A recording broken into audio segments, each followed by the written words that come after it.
Welcome to part one of our podcast updates on the Making Home Affordable program. This is, of course, brought to you by the Florida Housing Finance Corporation and presented by the Mortgage and Credit Center. I'm John Little, one of your presenters today. I have over 15 years experience as a manager and trainer, dealing in the housing industry with nonprofit agencies, banks, and government entities as well. I'll introduce one of my other co-presenters for today, Ms. Cora Fulmore. Hello, my name is Cora Fulmore, and I'm with the Mortgage and Credit Center. I've got a little over 30 years of experience in the mortgage and credit counseling business, and also work with many nonprofits across the state. One of our other presenters today is Mr. Shane Darrisaw. Shane? Thank you, Cora. I am Shane Darrisaw, one of the managing partners of the Empowerment Consortium. A little bit over 20 years total experience working in the financial services industry, now as a consultant and / trainer across the country, working with nonprofits and local municipalities. Yeah. So we're going to talk today about the Making Home Affordable program, and we know as the foreclosure crisis evolved, the Making Home Affordable program was one of the big initiatives that was put out by the administration to try to help to stem the tide of foreclosures, try to help consumers stay in their homes, try to help the communities stabilize, but unfortunately it's been met with mixed results. Absolutely. There's been several challenges within this particular program, many that have really caused many consumers a little unrest. And we're trying to figure out how can we then assist consumers better in being able to achieve their goal of staying in their home and getting some assistance through the Making Home Affordable programs. Right. And Shane, I know that there's been a number of challenges that have taken place. One of the biggest challenges has been the time that it's taken for these modifications to get either approved or to get through the system. Right. And, we say it's a challenge because, first off, the intent of the program, it is wholesome, it's right, and if followed correctly would help a lot of homeowners. But the challenge that we're dealing with is because so many homeowners are having to deal with this, there's a pipeline, a backlog, whatever you want to call it, in terms of a number or influx of homeowners needing this help, and on the servicer end where they're scrambling to keep up with the changes as they occur. So that challenge at the end of the day means that people aren't getting the help that they need. Right.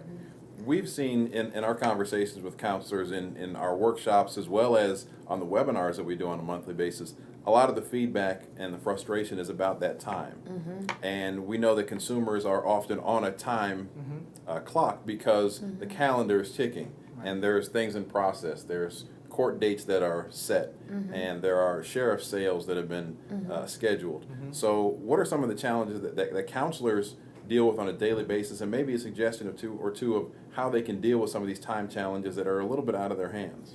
Well, John, what's happening, what should take about a 6-month period of time is now taking a year or better for consumers. It is very common for us to see consumers who are saying that I've been in this process for over a year. And we know that the program started in February of 2009, and it was really launched in April, and we are still having consumers who have applied, but yet they've not been approved, and they've been submitting paperwork, and they're still not getting approved. So that time frame has been a major challenge, but it goes back to what Shane had said earlier, the sheer demand for this particular program is far greater than anyone would have ever expected. Right. And I had one particular servicer to tell me last week that they have over 17 million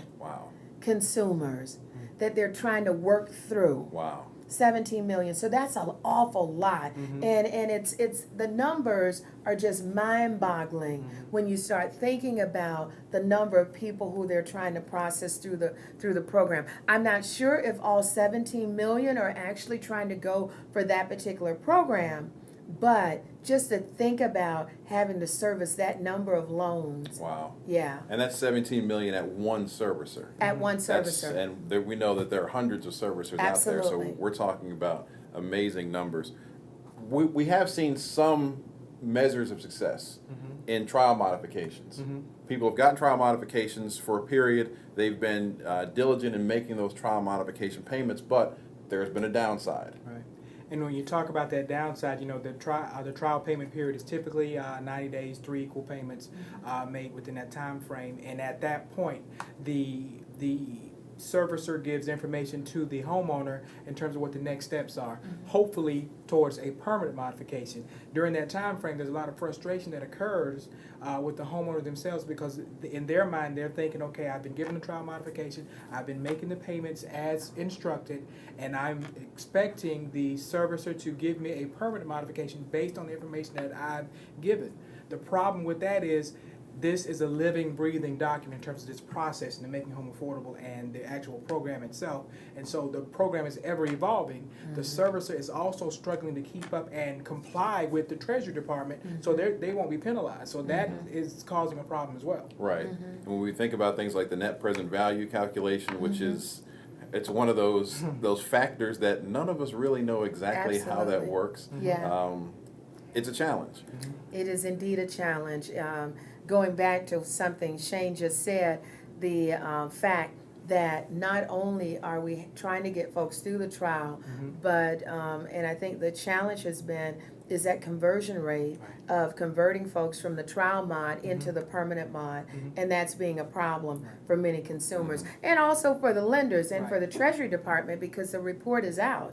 And the report is out that we're not seeing an enormous conversion into the permanent mod. So as a result of that, we've got lenders that have changed their policy in the way that they're doing things in order to speed up or increase the number of individuals that are actually being converted over to a perm. Right. And as housing counselors, I'm sure that housing counselors are seeing the same face in front of them 3 months after they thought they had moved them on to the next step, because they got them approved for the trial modification, and then lo and behold, they're right back because they got a letter either from the servicer or they got a letter from the courts that said, hey, you know, we're proceeding with this process because your permanent modification wasn't approved. So that kind of puts consumers and counselors back at square one. But it's also going to be important, and that's a great point, that the counselor sets the proper expectation in terms of all the possibilities, what may happen. Yes, you've done a trial modification. Yes, you are making your payments. However, the servicer can and is getting updates from the Treasury Department that may require some other documentation. So setting the proper expectation is going to be key in working through the process. And not only that, Shane, setting expectations is critical. Whenever you're doing this type of counseling, it is indeed critical. But also equally as important is staying abreast of the industry changes, because this particular program is ever moving, as you've already mentioned, and because it's moving so much, we need to stay abreast, and the only way to do that is through the supplemental directives. Absolutely. Yeah, so in the second part of the podcast coming up, we're going to talk about some of the things that as counselors can be used as tools, the supplemental directives, handbook for servicers, some of the new guidelines, and some of the ways that the Treasury Department and the administration are keeping counselors and the industry on the whole updated on the latest information.